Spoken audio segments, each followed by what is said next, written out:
children. Let's define saprotrophic mode of nutrition once again.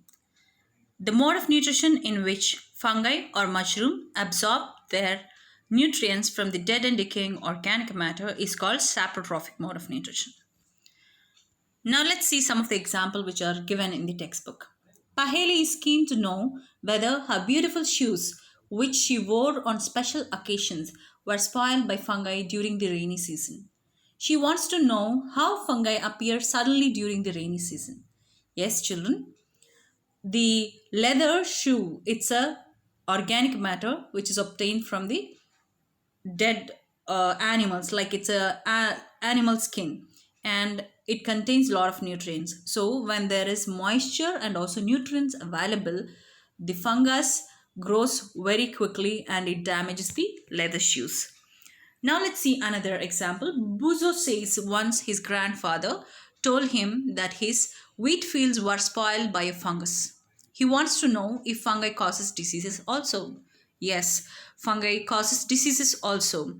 Now here fungi causes diseases to animals and also plants.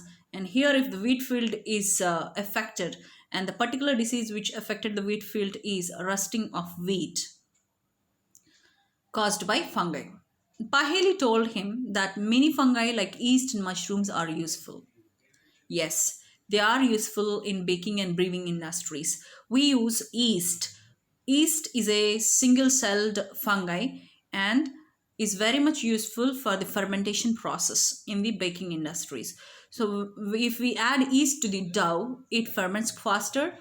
The yeast releases a lot of gas which makes the dough very fluffy, and also we get the fluffy breads.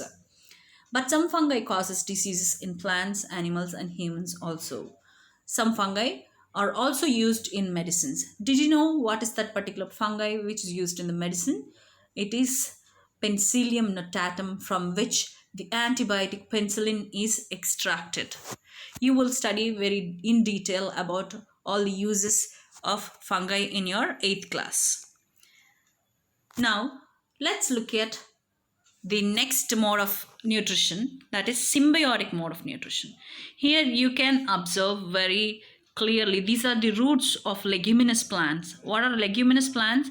The plants like bees and peas are the particular plants which belongs to a group which is called leguminous plants.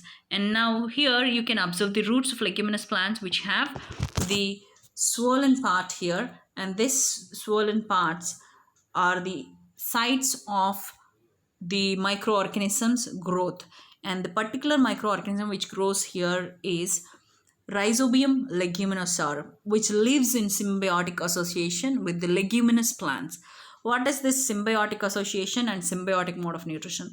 It can be defined as the two organisms live together to get mutually benefited, and this mode of nutrition in which two organisms live together to get mutually benefited is what is called symbiotic mode of nutrition. Now let's look at the picture here. Here you can see the root nodules of leguminous plants in which the bacteria grows, and bacteria will be fixing the atmospheric nitrogen in the soil, and the nitrogen will be absorbed by the plant. Now they help to the plant that it can get the nitrogen only because of this bacteria which are living in the soil or in the root nodules of leguminous plants. Now in turn, this bacteria gets shelter and nutrients which are given by the plant. So both of them are mutually getting benefited. Now there is one more example for this symbiotic relationship, that is lichens. Lichens is a combination of algae and fungi. You must have seen on the growing woods that you can see the green color patches or something growing on that. That's what is a lichens. It's a combination of algae and fungi. Algae provides nutrients to the fungi, and fungi provides shelter and also minerals to the algae. Some fungi live in the roots of big trees, and they enable the trees to absorb more water and mineral nutrients, and the fungi in turn get help from the trees, that is the photosynthetic products like carbohydrates and other nutrients are given to the fungi for its growth. So mutually they get benefited. So let's define the symbiotic relationship once again. The two organisms live together to get mutually benefited. The mode of nutrition in which two organisms live together to get mutually benefited is what is called as symbiotic relationship. Now let's look at the next type of heterotrophic mode of nutrition, that is insectivorous mode of nutrition. The example here given is pitcher plant. Pitcher plant has the modified leaves which look like a picture. You can see this is a picture-like structure. The picture-like structure. And this is the modified leaf of pitcher plant. It has changed its shape in order to attract the insects. Insectivorous plants means we have studied in our lower classes that they trap the insects and they eat the insects.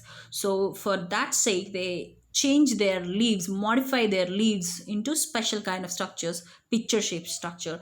And here the picture also has a lid over here.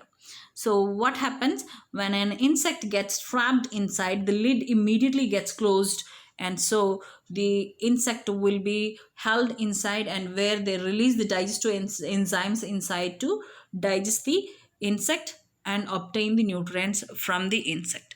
Let's now watch how it gets trapped inside. The picture has inside a very small hair-like structures. The entangled mass of network will just holds the insect when it gets inside, and then they release the digestive juices here, and due to this digestive juices the insects will be digested and the nutrients will be absorbed by the pitcher plant.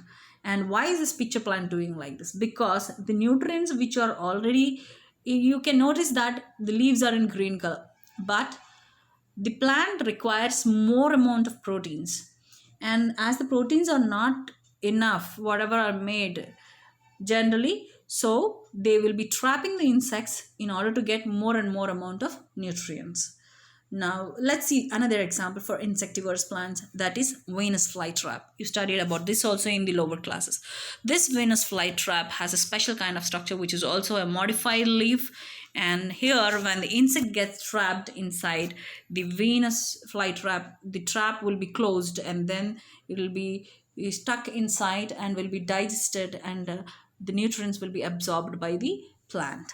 So these are the examples of insectivorous plants. In this mode of nutrition, the plants trap the flies or insects, and they have the special modified structures in order to kill and digest the insects to absorb the nutrients. That's what is about insectivorous plants.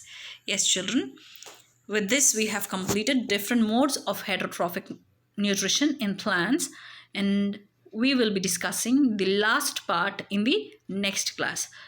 Hope you understood. Watch the videos twice in order to understand clearly and read the given questions. Thank you.